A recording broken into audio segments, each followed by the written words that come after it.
WGAL News 8 Today starts now. Good morning. It's 4:30 on this Tuesday morning. I'm Matt Barcaro. I'm Caitlin Smith, joined by Chief Meteorologist Christine Ferreira, talking about some warmer weather heading our way. Hey, how about some 50s? Yeah. Not today, but they're coming. They are coming. We have 40s for you today, which is a little bit of an improvement.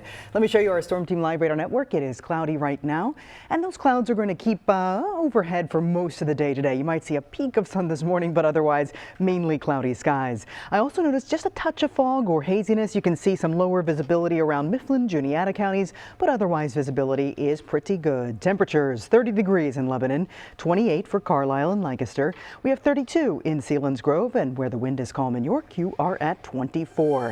Here's a look at the 12-hour forecast. We are calling for mainly cloudy skies today. Winds will be relatively calm or light, and our high gets up to 44 degrees. So it's really the start of this warming trend, which goes all the way into the 50s tomorrow through Saturday. We will also talk about increased rain chances coming up. All right, thanks, Christine. This morning, some new leaders are starting their first full days in office in the Susquehanna Valley. Yesterday, several swearing-in ceremonies took place, welcoming mayors, police officers, and township supervisors. Let's start in Lancaster, where the first Latino mayor for the city was sworn in last night. Democrat Jamie Arroyo already hitting the ground running with a to-do list that includes increasing the development of affordable housing through fixing the city's permit process.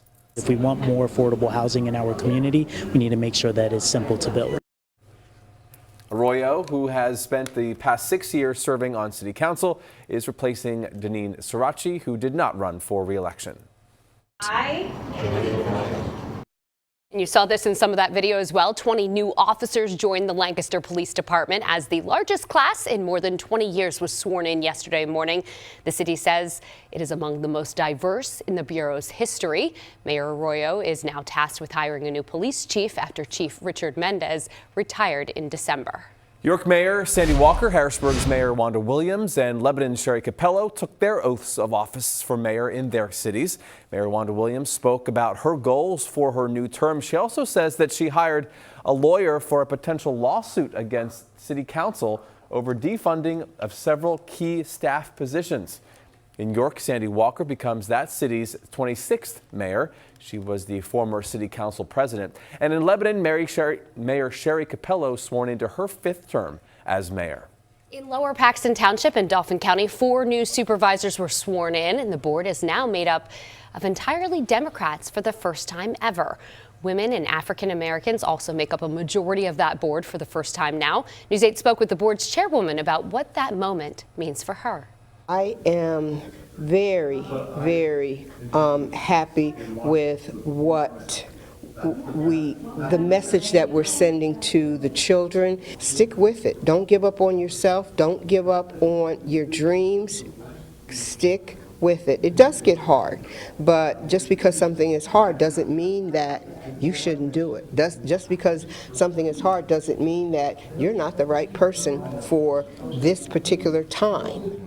The new board members told News 8 that it was a historic night, and they look forward to serving all Lower Paxton Township residents. And our coverage of the new local leaders taking office continues in our next half hour and on our website at WGAL.com. Vengo con dolor, pero debo decir que vengo también con honor. Also sworn in, Venezuela's interim president, Delcy Rodriguez. The 56-year-old served as Nicolas Maduro's vice president. Yesterday, Venezuela's Supreme Court ruled that Rodriguez would assume the role of acting president after American forces captured Maduro and brought him to the United States. Speaking of Maduro and his wife, they both pled not guilty to weapons and drug charges in New York City. Maduro and his wife, Cilia Flores, made their first court appearance after the U.S. captured them in that surprise attack over the weekend. Both are charged with narco-terrorism conspiracy, cocaine importation conspiracy, and weapons charges. During the hearing, Maduro told the New York courtroom that he is still president of Venezuela. Just in terms of his capture, because you guys did raise the concern regarding what he called a kidnapping. I think what President Maduro said in court speaks for itself. Maduro's next court hearing is set for March. President Trump says that the U.S. is in charge of Venezuela now and warned its interim leader, who was Venezuela's vice president, to cooperate or pay a, quote, very big price, though he did not elaborate. Trump administration officials did brief top congressional lawmakers on Capitol Hill last night about that strike on Venezuela and the capture of Maduro. Certain House and Senate members got their first closed-door briefing about that military mission.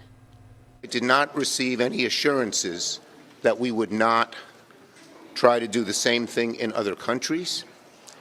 And in conclusion, when the United States engages in this kind of regime change and so-called nation building, it always ends up hurting the United States. The president used his authority under the law. He did so in a way that caused no casualties on the American side, and got the job done with exquisite intelligence and extreme precision that can only be done by the U.S. Well, this morning, flights are finally resuming after cancellations following that military action in Venezuela over the weekend. Many families were trying to find ways to get back home after the holidays.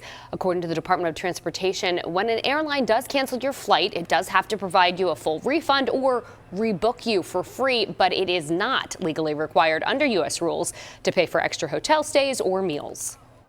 The hotel has been incredibly accommodating, offering distressed rates, but it's still, each day it's expensive and it adds up. Major airlines affected by that Caribbean airspace closure include American, JetBlue, and others, and they have voluntarily issued waivers letting customers rebook without any change fees.